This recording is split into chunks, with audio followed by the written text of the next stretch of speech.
આજના આ ખાસ એક્સપ્લેનરમાં સ્વાગત છે। આજે આપણે એક એવી સમસ્યા પર વાત કરવાના છીએ જે ખૂબ જ સામાન્ય છે, દાદ, જેને અંગ્રેજીમાં રિંગવોર્મ કહેવાય છે।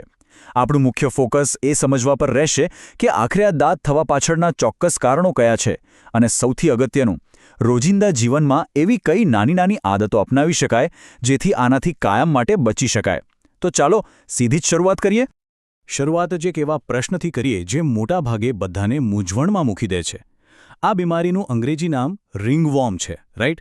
તો નામ સાંભળીને તરત જ એવો વિચાર આવે કે શું ખરેખર આ કોઈ કીડા કે જીવજંતુના કારણે થતો રોગ હશે? આ નામ ખરેખર ખૂબ જ ગેરમાર્ગે દોરનારું છે। ચાલો આ મોટે ગેરસમજને અહીં જ દૂર કરી દઈએ। હકીકત એ છે કે આ કોઈ કીડો કે જીવજંતુ નથી। આ સંપૂર્ણપણે એક ફંગલ ઇન્ફેક્શન એટલે કે ફૂગથી થતો ચેપ છે। અને આ ફંગસ આપણા શરીરની સપાટી પર, ખાસ કરીને ત્વચા, વાળ અને નખ પર ઘર કરી જાય છે। બસ આટલી સરળ વાત છે। રોગનું મૂળ કારણ ખબર હોય ને તો જ તેનો સાચો બચાવ થઈ શકે છે। હવે આગળના વિભાગ પર આવીએ। ફંગલ ઇન્ફેક્શન કેવી રીતે ફેલાય છે? પર્યાવરણ અને સંપર્ક। હવે જ્યારે એ ક્લિયર થઈ ગયું છે કે આ એક ફંગલ ઇન્ફેક્શન છે, તો મનમાં સવાલ થાય કે આ ફંગસ આખરે ફેલાય છે કેવી રીતે? જુઓ, રોજિંદા જીવનની કેટલીક એકદમ સામાન્ય બાબતો આ ફંગસને ફેલાવવામાં મોટો ભાગ ભજવે છે, જેમ કે સંક્રમિત વ્યક્તિ સાથેનો સીધો સંપર્ક, પછી ટુવાલ, કપડાં, બેડશીટ કે કાંસકા જેવી અંગત વસ્તુઓ શેર કરવી, આ ઉપરાંત બિલાડી અને કૂતરા જેવા પાળતુ પ્રાણીઓ સાથે રમવાથી અને જીમ કે અન્ય જાહેર સ્થળોએથી પણ આ ઇન્ફેક્શન બહુ સરળતાથી લાગી શકે છે। It's like a chain reaction. અને હા, પર્યાવરણનો રોલ અહીં બહુ મોટો છે।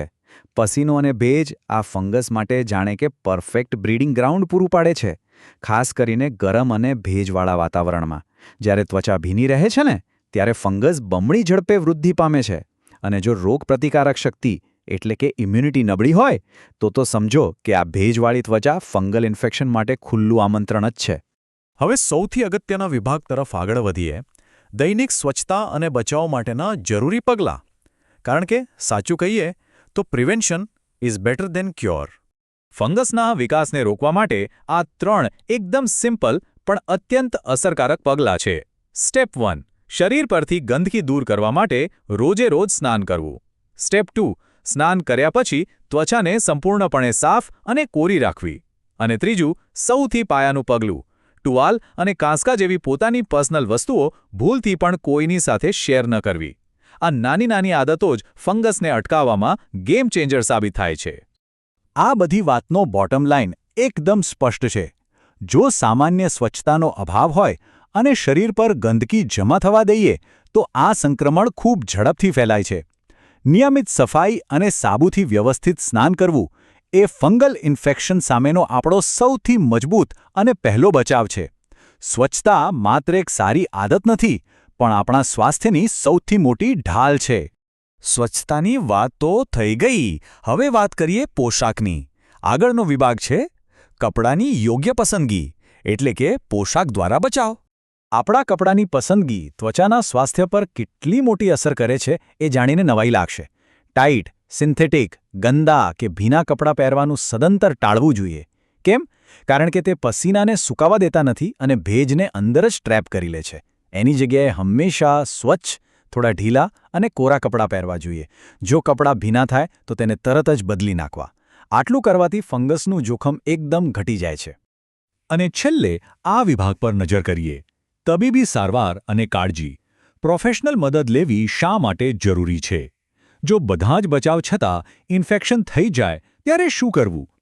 આ અંગે ક્રિષ્ના ક્લિનિક દ્વારા એક અત્યંત મહત્વપૂર્ણ અને સીધી તબીબી સલાહ આપવામાં આવી છે।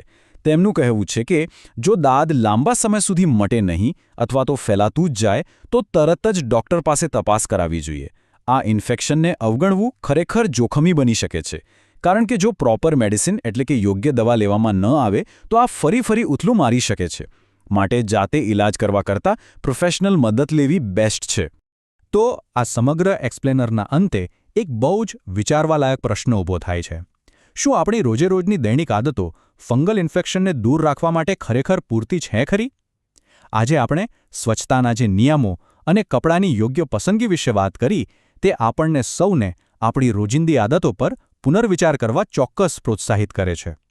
સાચી માહિતી અને થોડી સતર્કતા જ આપણને સ્વસ્થ રાખી શકે છે. આશા છે કે આ માહિતી ખૂબ જ ઉપયોગી સાબિત થશે. ફરી મળીશું